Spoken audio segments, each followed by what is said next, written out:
Can you first maybe tell me about this project? It's pictures from the 70s, late 70s.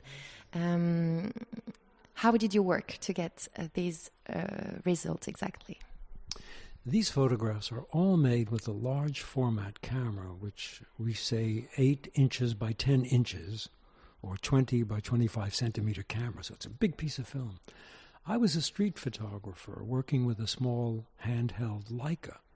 And at a certain point in my life, I felt that I wanted more descriptive power in the image, because I was making a case for color photography, and I knew that color gave us everything.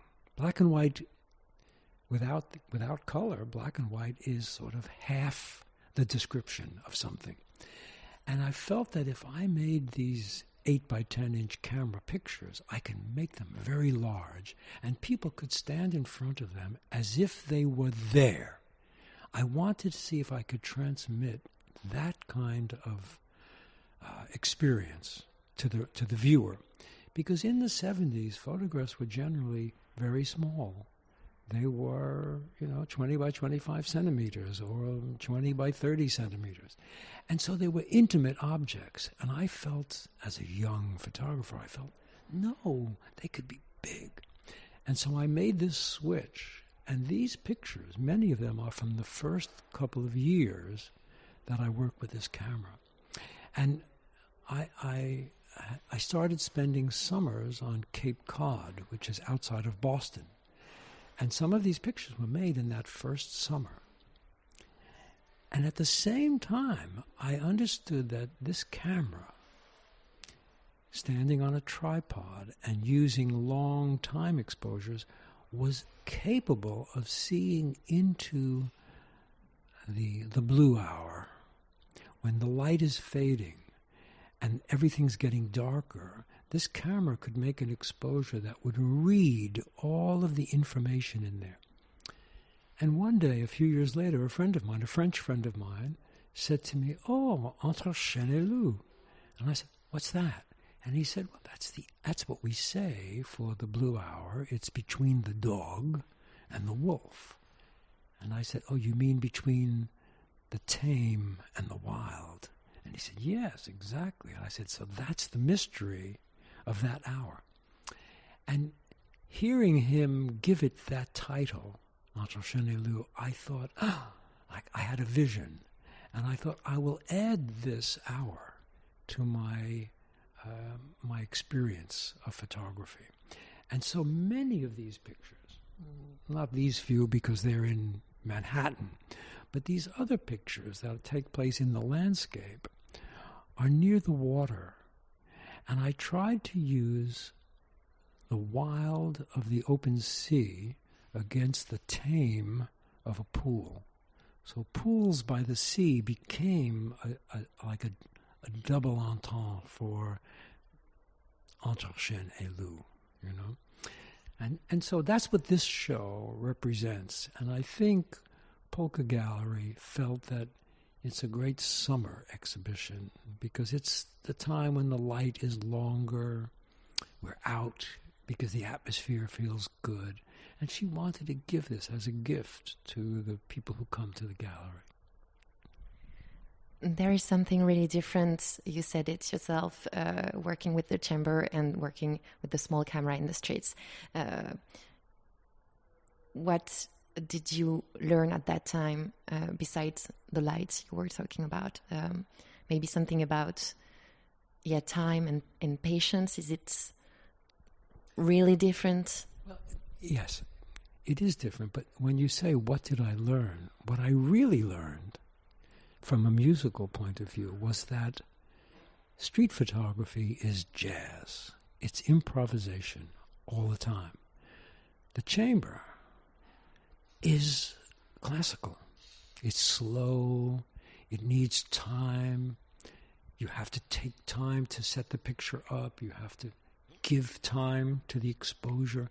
So one's observations change. I started to have long observations about something. I could stand in front of a space and have a meditative experience in which suddenly I felt myself dissolving into the space and seeing in it all the subtle tones, not colored tones, but the subtle harmonies that made me feel something in my body and my spirit. On the street, it happens in 1,000th of a second. Now, my exposures with the chambre, were 1 second, 2 seconds, 3 seconds. So they were 1,000 times slower than a street camera. That's a lot. And so I realized on the street I was instinctive animal, where a move, a vibration, a cluster of people, energy, these were the elements that made me see things. And it was all about humanity, the way we human beings appear together. Even though we're not related, we're on the same street together. And if you put a frame around some of that street, you might have energy within it. Whereas the large format is observing a place that emanates a particular wavelength of energy, slow and steady, accumulative. I begin to feel like, oh, this place is washing over me. It's giving me insight into something that looks totally ordinary, and yet at this precise moment it becomes beautiful. And sometimes it's inexplicable. Why is it beautiful? You know, and so the mystery is in the photograph. I can't explain it. All I know is that I recognized something, and I approached it with this cello of an instrument because it's big. Whereas when I'm on the street, you know, I'm playing an alto sax. Would you say when you're watching a landscape that you want to photograph, would you say it comes from the emotion you were talking about, like the energy of the place? Or is it something that catches your eye? Or is it a color, for instance, that you want to take? I won't avoid this question because it's all of those things. I mean, that's the truth of it. It's a synthesis of the everything, who you are and what it is you recognize in a moment. You know how it is. You walk into some place and you suddenly say, that sound, which is an inhalation, right, is a gasp. You gasp because your body involuntarily recognizes something of significance to all of you. And you see in it the color temperature, the shape of the whatever it is you're looking at. A wavelength of meaning may come to you, like a poem almost, or a sound. I mean, I often hear something from the environment. It's as if a tune is being played and I suddenly am within hearing distance of it, and I become aware. I think when I go, that's my moment of awareness, that something here is telling me, stop.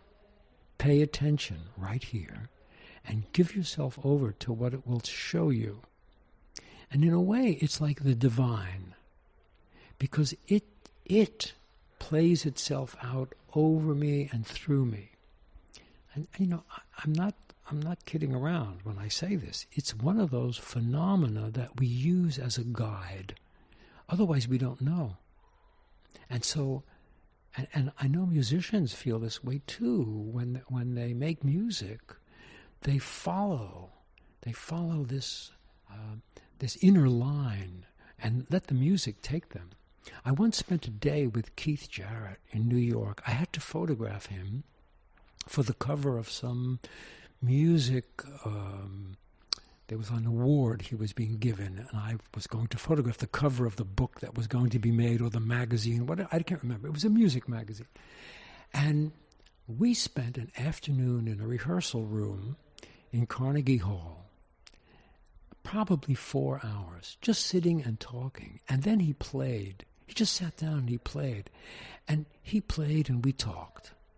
and I photographed. And his process, the connective exchange he was having between his thoughts and his hands and the sounds he was making and where it was taking him was so beautiful. I felt so privileged to witness this and hear it, and at the same time have the musician talking to me about the unfolding of his process. So it was truly a really a great afternoon. And over the years, I've had really a number of really important musical experiences, because I did a lot of record covers for Non-Such Records in New York. And so I had a chance to meet some great musicians. And I also heard that you lived next to Miles Davis. Well, I was 24 years old, and I was living in a very small apartment around the corner from Miles Davis. But I was on the back of the building, and my bedroom window had a little terrace, not a fancy terrace, but like it was the top of an extended window in the apartment below. So I could step out on this terrace, but there was no railing or anything. You could fall off. But this terrace looked right down into Miles's garden, because his house was at a right angle to my house. And so he would often come out there on his own and just, he had a mute, and he would keep in the trumpet, and he would just play to himself, and I would hear little sounds and everything. And sometimes friends would come over and they would jam together in the backyard, just kind of easy, summertime, evening time. And so I would just sit in the window and listen to that. And I could hear them working things out together. Even though jazz is improvisational, they're still working things out so that they know when to give each other the space for solo and come back in again for the group. So that was, like almost 2 years of looking in on his life that way. You talk a lot about music and about hearing sometimes an atmosphere.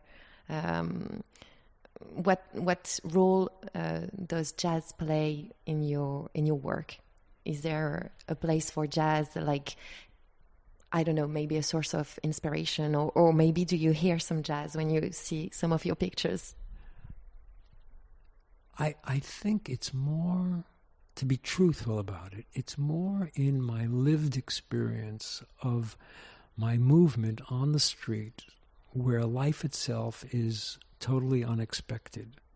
And so I'm always improvising by putting myself in a place where I think something will happen just in a moment, just moving a few feet to my left or right, so that I could be in a better relationship to what might be possibly coming. And that kind of physicality, it's almost like a sport. It's like being in the right place at the right time to kick the ball or to catch the ball, depending on the sport. And when I used to go into the dark room to print, I would go in after I put my kids to bed. So I would go in about 9 o'clock at night, and I would stay till 3 in the morning, and I listened to jazz the whole time. I would stand in my dark room. It was very hot in there, and I would only wear a pair of shorts, naked, top and bottom, no shoes, work in the darkroom and be listening to jazz and moving to it, sort of dancing to it while I was waiting for the print to be processed, So it was a way of being in the moment, but also using the time physically, so that I would offset being tired at 2 o'clock in the morning when I'm ready to fall asleep. And yet, so jazz kept me alive, and I would float on the energy of it, and doing it physically, moving to jazz. It's not like dance music, but I would find something in the rhythm or the texture that animated me and kept me going. So I think I used it from that perspective. What musicians do you love the most? Well, there were a lot. I mean, Mingus and Miles and Herbie Hancock and later on Gonzalo Rubalcaba and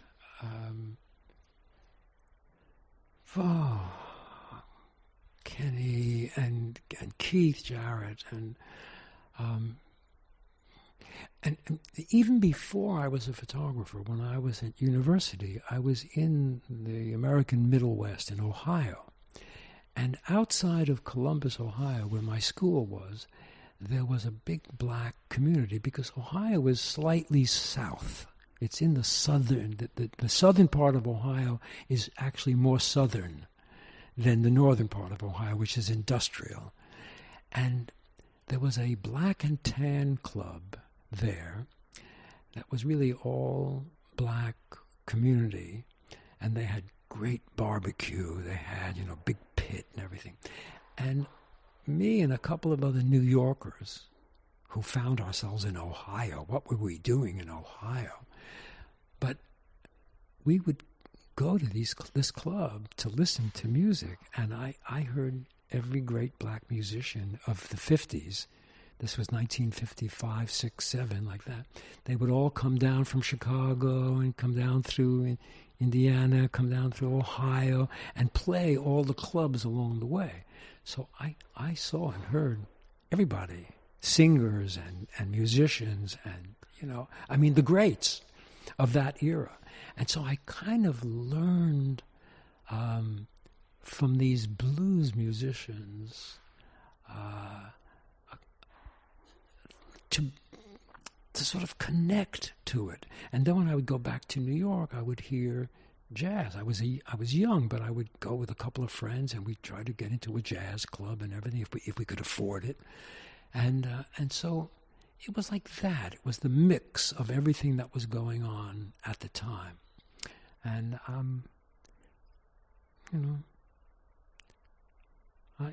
it's just like that. It became the part of the atmosphere of growing up of coming to my first consciousness in the 1950s, in the mid to late 1950s.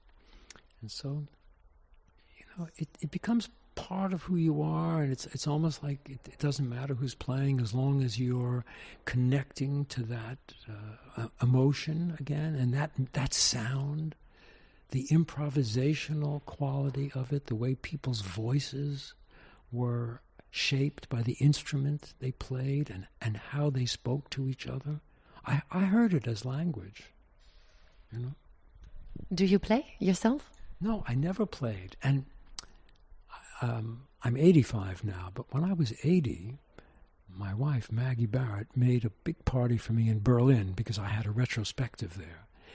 And at that party, she gave me a tenor saxophone because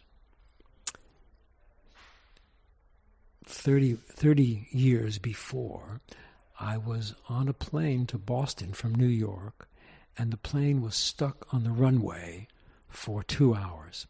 And the guy I was sitting next to was a young guy, and we got to talking. I was a little older than he was. And we spoke for 2 hours, and at some point, I found that he was a jazz musician going to Boston to play a gig that night. And we were talking about it, and I said, I always wanted to play an instrument, but I didn't know what instrument I was. And he said, "Oh, man, you're a sax." I said, "What do you mean?" He said, "I've been listening to you for 2 hours." He said, you blow like you're blowing a sax. He said, "Your voice goes up and down. It's soft, it's strong. It has a beat to it. You come back to certain things. He said, I could play to your voice." And I thought, wow, I'm a saxophone. But because I'm not a pianist, I'm not, I don't finger an instrument. Like a guitar or something, or a bass. but I blow. And my voice has this kind of rhythm to it. I know it. It's just who I am. It's like where I grew up. It's like you have in French, you have the accents of a region or a city or quarters of a city, and there's a particular beat to it. And even before you hear the words, you know where the person is from, or have an instinct anyway. And so I'm from the Bronx, and this is the kind of Bronx rhythm that I have. I love this story. Should we maybe go see a picture or two? Okay, let's go.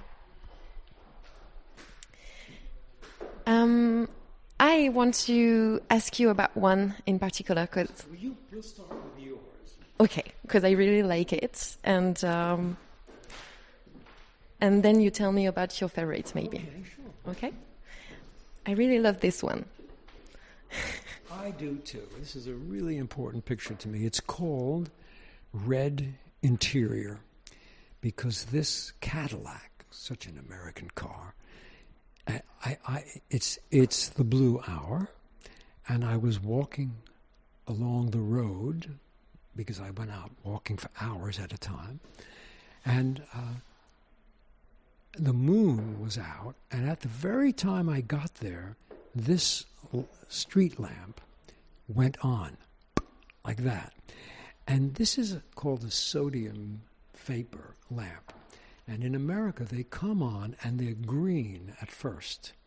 And when they finally warm up, they turn sort of orange, yellow-orange. But in the first 20 minutes before it warms up, it has this kind of acid blue-green cast to it. So I stood there, and the sun behind me was already set, but there was still pink light. And I stood there and I looked at these humble 5 cottages, very simple vacation cottages, really American style. And they would call it actually Cape style. And to see the open doors of the car, which is bathed in this green light, showing this luscious red interior, and the moon rising, and there must have been a car coming in here, and its headlamps were lighting up the grass. And I looked at this ordinary place, and it was full of color. The red interior, the green acid car, the pink on the side of the building with the green faces. I began to see everything. And if you look at the difference, this building here in the middle of the picture is white because it's not getting the pink on it. So to see the changes, and it's also not getting this lamp, which is coming this way. So these buildings are normal, but this building is tainted with these colors. And I thought to myself, I'm in a color wonderland. This is amazing how much color there is, and it's coming from really ordinary buildings and just a car with its doors open and a lamppost and some wires. I mean, ugly stuff. And yet, in that moment, it meant so much to me. And you have to take into consideration, when you look through a chambre, it's upside down and backwards. So to me, that car was on this side, up here, and the buildings were all up here, and the sky was down here. And so I had to experience the feelings about the picture in the abstract, even though when I took my head out from under the cloth covering the camera and I looked like this, I could see the reality. So part of the magic of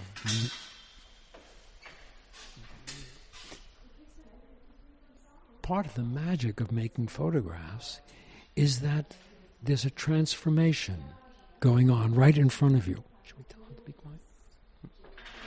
Part of the magic of this is seeing the transformation that reality and photography produce. There's a kind of tension between them, and you have to believe in the moment. You have to believe that what you're seeing is meaningful, valuable, poetic, full of possible misreadings.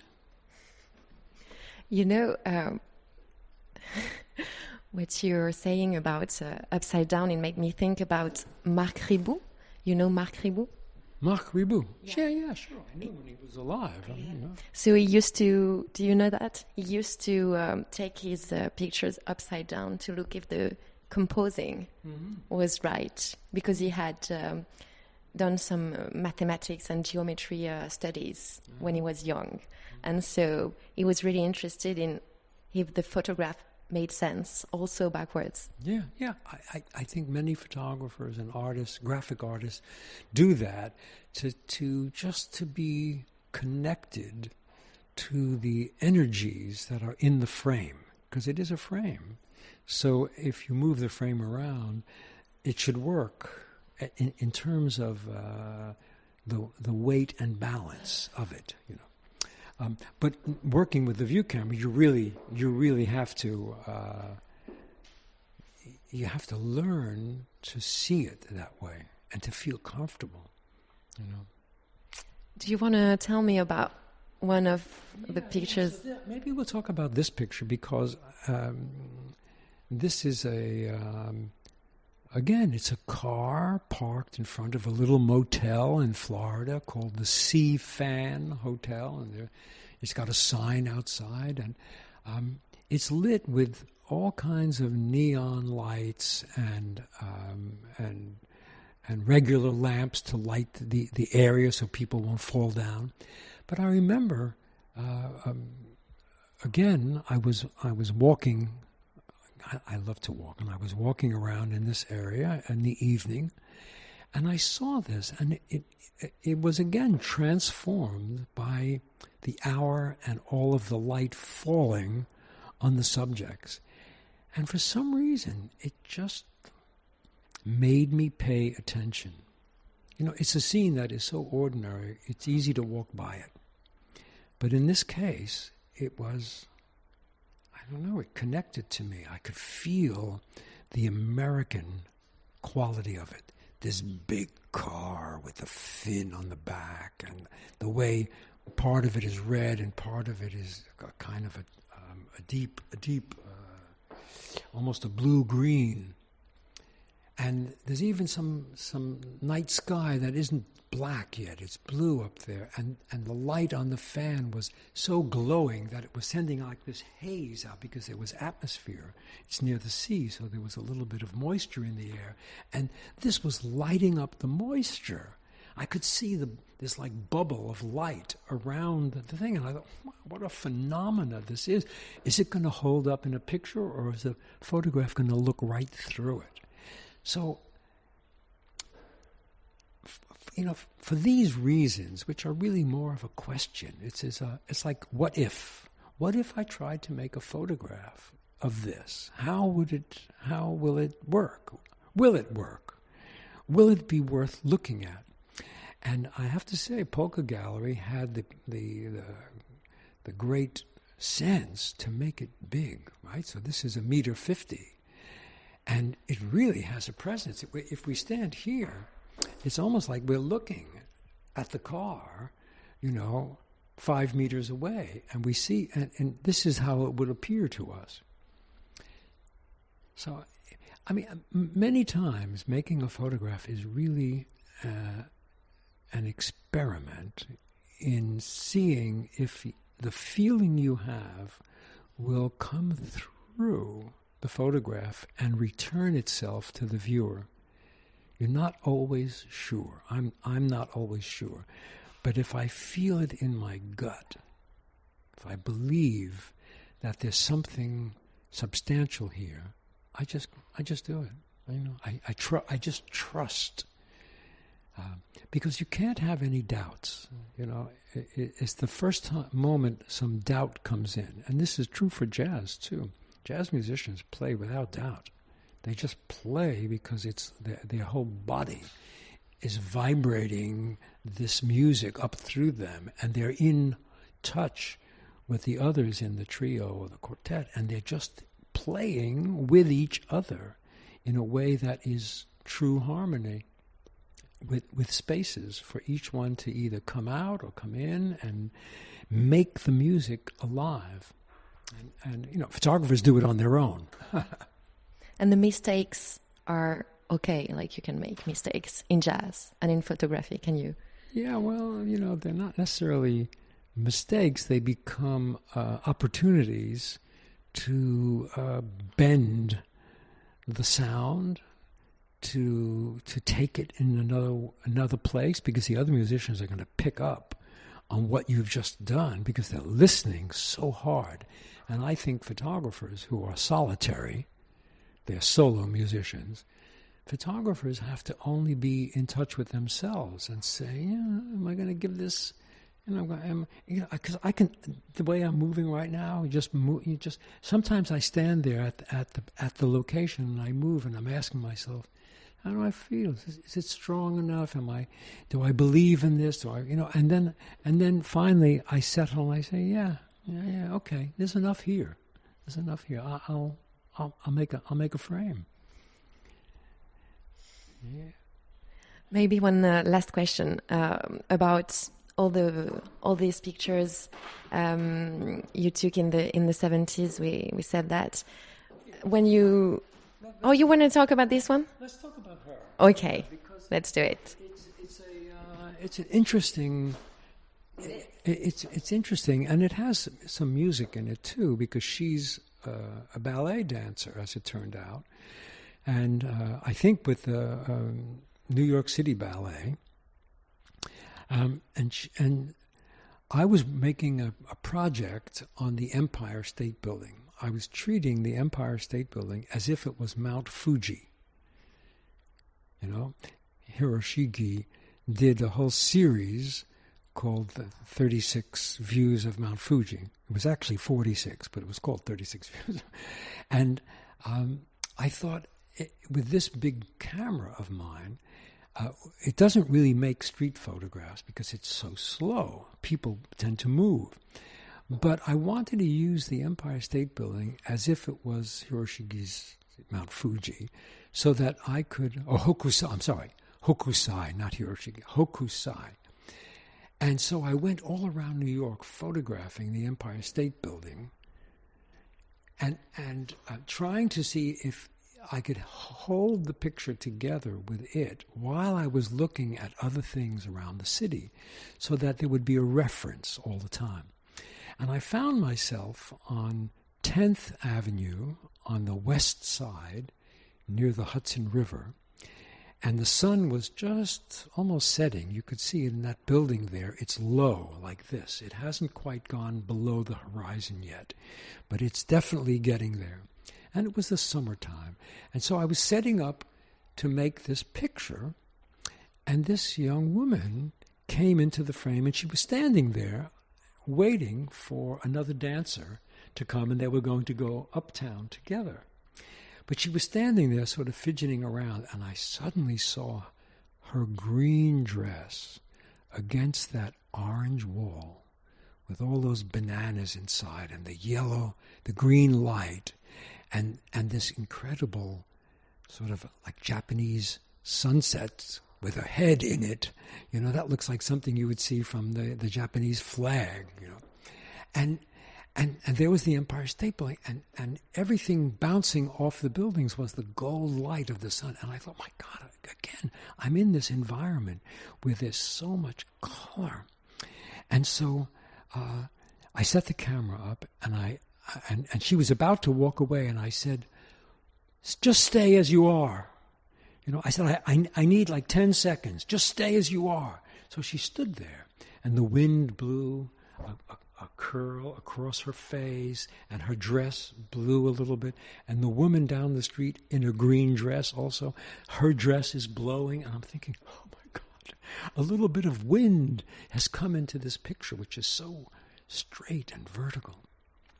So, and all of this is full of the kind of tonal, it's color tonal energy But it also is like music in that it's happening simultaneously, and I'm seeing the play of color tones with and against each other. There's harmony, but there's also dissonance. That green and that orange are actually complementary colors, but when you see them together, they're bouncing off of each other. So, all of this to happen on a simple street corner in New York with all of the ordinary qualities of architecture, old bricks, neon tubes, fluorescent tubes. I mean, it's a wreck, it's a mess. And yet there's something so satisfying and beautiful about it. So that's what I have to say about the music of photography. It's great. What do they say, these pictures, what do they say about the US in the 70s when you look at them now? Well, when I look around, there's a kind of peacefulness in the pictures. It's as if the stresses of American life, post-Vietnam War, Richard Nixon as president, a lot of bad shit going on in America, just like it does all the time now. And yet the pictures say, you know what, if you need to really be at peace with yourself, just step outside and let yourself stand in the ordinary light of the end of a day and see how you feel. Don't stress out too much, but just look around you and see that everywhere around you in the most ordinary places there's something of beauty. I like that. Thank you very much, Joel. Thank you.